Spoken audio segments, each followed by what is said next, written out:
জুলাই আন্দোলনে ১ বছর পূর্তি হলো। প্রত্যাশার সঙ্গে প্রাপ্তির সমন্বয় ঘটেছে কিনা?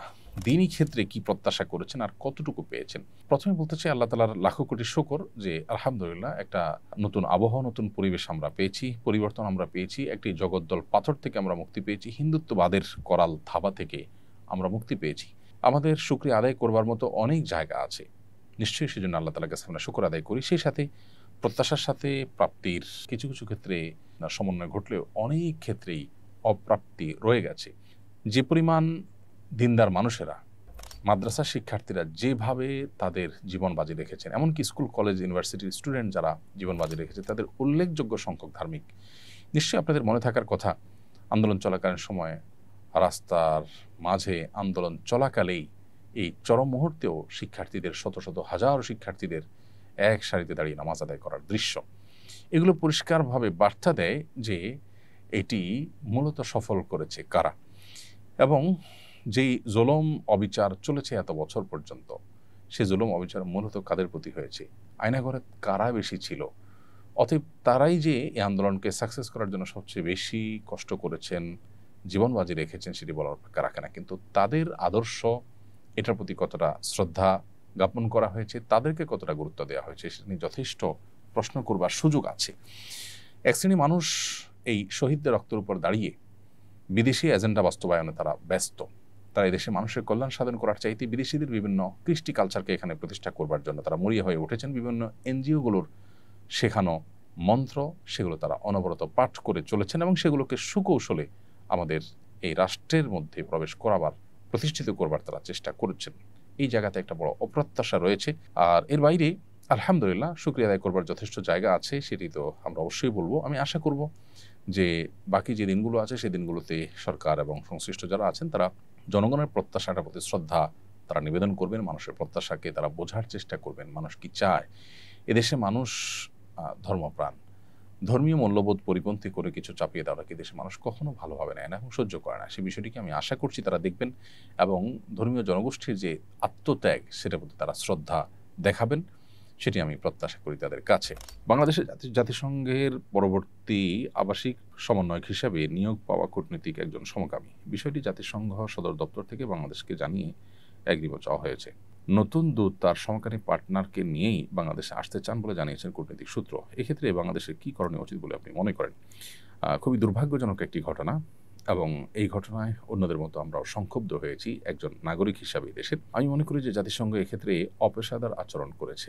যে দেশে ধর্মীয় মূল্যবোধকে, যে দেশের প্রায় সব মানুষ সর্বোচ্চ গুরুত্ব দিয়ে দেখে থাকে, সেই দেশে এ ধরনের একজন মানুষকে দায়িত্বশীল হিসাবে পাঠানো এবং তার সাথে তার সেই জঘন্য কর্ম, বিশেষ করে এই দেশের প্রচলিত আইনে যেটি অপরাধ, সেরকম একটি কর্মকাণ্ড করছেন একজন, সেটার আবার অনুমোদন চেয়ে প্রার্থনা করা, এটা অপেশাদার আচরণ বলে আমি মনে করি। এদেশের মানুষের মূল্যবোধের প্রতি, এদেশের প্রচলিত আইনের প্রতি শ্রদ্ধা রাখা তাদের কর্তব্য ছিল। কেন ওলামা ইকরাম এবং এক শ্রেণীর দেশের কৃতি সন্তানেরা জাতিসংঘের এই মানবাধিকার অফিস করার বিরোধিতা করেছেন, এখন সেটা আমরা হাড়ে হাড়ে টের পাচ্ছি এবং অনুভব করছি।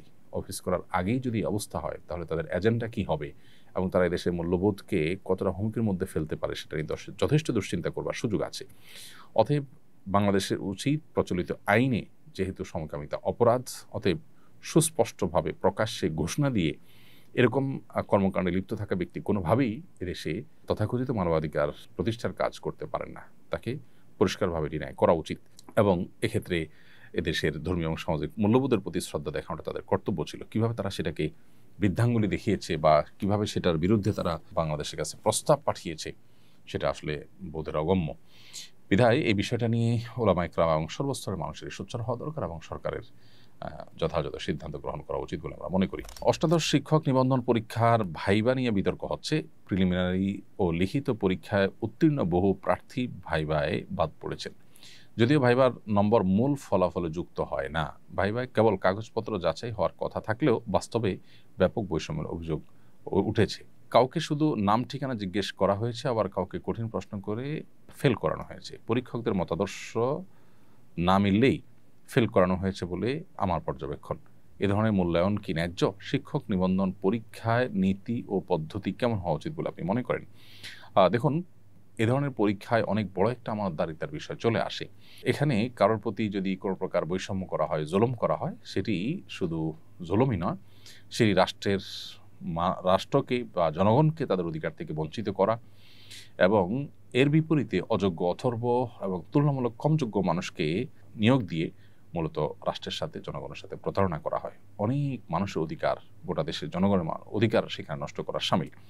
তো এই জন্য এ ধরনের বৈষম্য করা সুস্পষ্ট জুলুম, এবং প্রশ্নের উত্তর সঠিক দেওয়ার পরও যদি ফেল করানো হয় কলা কৌশলে, বিশেষ করে নিজের মতাদর্শের সাথে বনিবনা না হলে, তাহলে সেক্ষেত্রে ভিন্ন ঘরানার হওয়ার কারণে অনুত্তীর্ণ করা, এটা ইসলাম এবং রাষ্ট্রীয় প্রচলিত আইনের পরিপন্থী।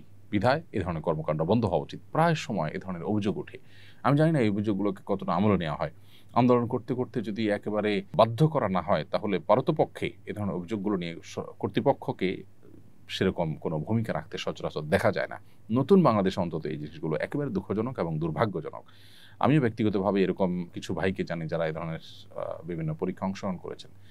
এতটা যোগ্য, এতটা মেধাবী, তাদের পরীক্ষার ফলাফল এতটা ভালো এবং মানুষ হিসেবে তারা এতটা ভালো যে তারা এই ধরনের পদে যাচ্ছেন। এটাই একটা সারপ্রাইজিং বিষয় যে এরকম পদের জন্য তারা আবেদন করেছেন, অথচ তাদেরকে পর্যন্ত বাদ দেওয়া হয়েছে। এরকম ঘটনা আমিও জানি। খুবই দুর্ভাগ্যজনক এই বিষয়গুলো। অতএব বৈষম্যের কারণে যাদেরকে চাকরি থেকে বঞ্চিত করা হবে, এটা তাদেরকে বঞ্চিত করার মাধ্যমে শুধু তাদেরকে বঞ্চিত করা হয় না, যে প্রতিষ্ঠানের জন্য নিয়োগ দেওয়া হয়েছে সেই প্রতিষ্ঠানের শিক্ষার্থীদেরকে বঞ্চিত করা হয়, অযোগ্যদেরকে নির্বাচন করার মধ্য দিয়ে। অতএব এই বিষয়গুলোকে দেখা উচিত খতিয়ে ভালো করে। আমি একজন প্রবাসী, স্ত্রী, সন্তান নিয়ে বিদেশে আছি। এখানে সন্তানকে দ্বীনি শিক্ষা দিতে পারছি না, করণীয় কি? যেখানে সন্তানকে দ্বীনি শিক্ষা দিতে পারেন না, সেখানে তো থাকাই আপনার জন্য জায়েজ নাই। আর সন্তানকে দ্বীনি শিক্ষার দেওয়ার জন্য প্রাতিষ্ঠানিক কোনো ব্যবস্থা না থাকলে নিজে দিন শিখে তাদেরকে শেখানোর চেষ্টা করবেন। এটা হতে পারে আপনার জন্য সর্বশেষ বিকল্প। কিন্তু কোনোভাবে যদি দ্বীনি শিক্ষা দেওয়ার কোনো উপায় না থাকে, আপনি দিতে না পারেন, তাহলে সেক্ষেত্রে সন্তানকে দিন বিমুখ করে গড়ে তোলা আপনার জন্য নাজায়েজ কাজ, এবং এরকম পরিবেশে থাকাই আপনার জন্য নাজায়েজ যেখানে আপনি কোনোভাবেই সন্তানকে দিনমুখী করতে পারছেন না, বরং দিন বিমুখ হতে বাধ্য করছেন। আস-সুন্নাহ ফাউন্ডেশন, উম্মার স্বার্থে, সুন্নাহর সাথে।